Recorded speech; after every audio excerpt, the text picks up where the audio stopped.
It started with a simple cup of coffee.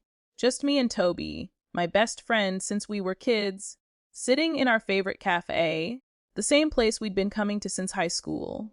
Only this time he was glowing. You could tell he was in love. He had that calm, settled happiness you only see in people who know they've found their person. He told me he was engaged. I was thrilled. He even asked me to be his best man. But as soon as we started talking about wedding plans, Toby leaned forward and said something that instantly changed the tone of our chat. There won't be any alcohol at the wedding, he said, like it was just another item on the list. At first, I thought he was joking. I laughed a little, but he didn't. His face stayed serious. Then I realized why. See, Toby's not one of those preachy holier-than-thou people. He's chill, calm, grounded, and usually lets others live their lives. But the one thing that always gets under his skin is alcohol. We grew up with another friend, James. He was like a brother to us. But during college, things got bad. James fell deep into drinking, and it nearly destroyed his life. He lost his job, his girlfriend, and at one point, we almost lost him completely. Toby was the one who found him the night he hit rock bottom, sitting outside his apartment, broken and shaking. He got him to rehab, visited him every week, and never gave up on him. James pulled through. He's been sober for years now. But Toby never forgot what he saw. So when he said no alcohol, I understood.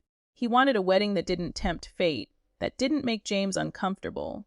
He even told me, I just want it to be a place where everyone feels safe, where James can laugh without worrying. It made sense. The plan was simple coffee, tea, and fruit juices. His fiancée, Anna, loved the idea. Her parents didn't mind either. They even said it'd make things cheaper. Everyone seemed fine with it. Everyone except one person. Toby's mom. Now, I've known Mrs. Lawson my whole life. Let's just say she has a way of making everything about her. The type who thrives on appearances, her hair always perfect, her pearls always shining, and her opinions always louder than anyone else's. When she heard there'd be no champagne toast, no wine with dinner, she lost it. What kind of wedding doesn't have alcohol? She demanded during one of the family dinners. It's disrespectful to the guests. Anna tried to calm her down, gently explaining that it was about supporting James. But Mrs. Lawson scoffed. Oh, please. One person's problem shouldn't ruin everyone else's fun. She turned to me next, as if I was supposed to back her up. You're his best man, she said sharply. You can talk sense into him. He listens to you. I looked at her and said, it's their wedding, their choice. I'm not interfering. That didn't go over well. Her face tightened, lips pressed together like she'd bitten into a lemon.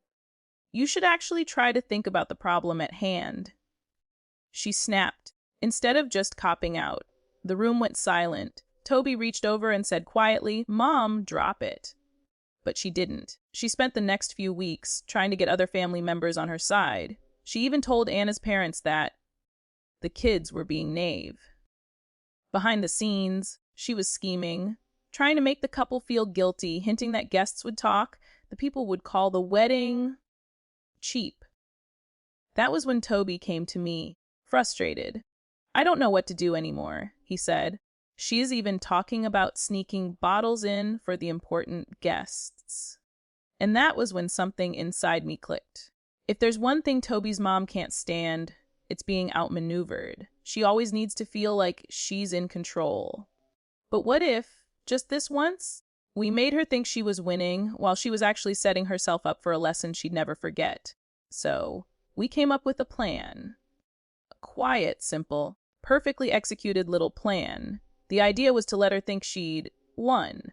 Just enough rope for her to hang her own pride. We told her we were reconsidering the alcohol rule.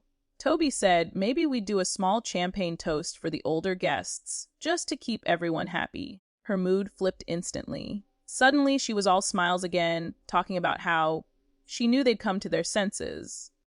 Behind the scenes, though, we worked with the wedding planner to make sure every detail of this toast went exactly our way. We ordered custom glass flutes for everyone. The servers would bring them out at the perfect moment.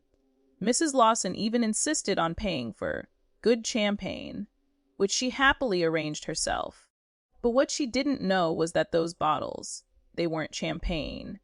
They were a non-alcoholic sparkling cider that looked and smelled identical. The servers knew the plan. Toby and Anna told them everything. So the big day arrived. The ceremony was beautiful, soft lights, gentle music, a warm fall breeze.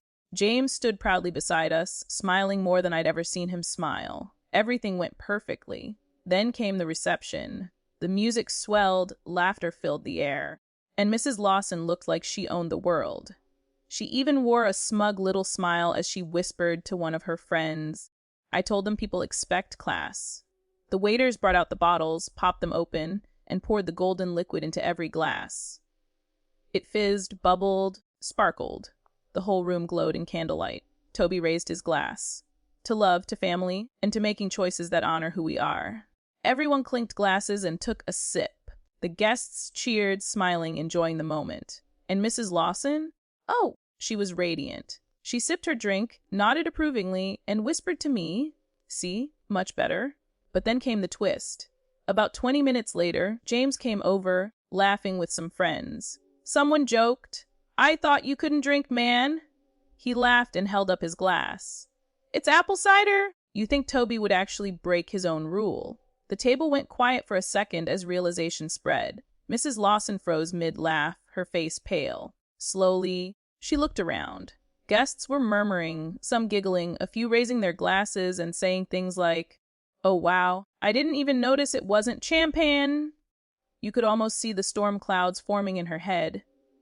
She leaned toward me and hissed, "You tricked me?" I smiled and said softly, "No, Mrs. Lawson. You tricked yourself." She didn't say another word for the rest of the night. But everyone else, they had the time of their lives. There was dancing, laughter, stories, and even an espresso bar that became the surprise hit of the night.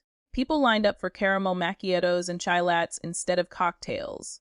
Even Anna's father said, "Honestly, I don't miss the alcohol one bit." James came up to Toby at the end of the night, hugged him, and said, "Thank you. You have no idea what this means." And Toby just smiled. "You're my brother. That's all that matters." The next day, Mrs. Lawson called. Not to apologize, of course. That would be too easy. Instead, she said, "You made me look foolish." Toby calmly replied, "No, Mom. You did that to yourself. I told you from the beginning, this wedding was about love and respect, not appearances." Then he hung up. She didn't talk to him for a few weeks. But eventually, she came around. Maybe not fully humbled, but quieter, more careful. She learned that she couldn't always bulldoze her way through other people's choices. And honestly, that night was perfect. Every laugh, every smile, every sober, genuine moment. It wasn't just a wedding. It was a quiet rebellion against the idea that fun needs to come from a bottle. Sometimes revenge isn't loud. It doesn't have to be cruel or dramatic. Sometimes it's about letting someone fall into their own pride and watching them finally see the truth. Mrs. Lawson's face that night, that split second of shock turning to realization, was all the justice Toby needed. I learned something too. The best revenge isn't about hurting someone back. It's about standing your ground so calmly, so confidently, that the other person exposes themselves. And when they do, you don't need to shout. You just let silence do the talking. If you've ever had someone try to control your life or tell you your choices don't matter, hit that like button. Because sometimes the sweetest revenge is just living your truth and letting the world adjust to it.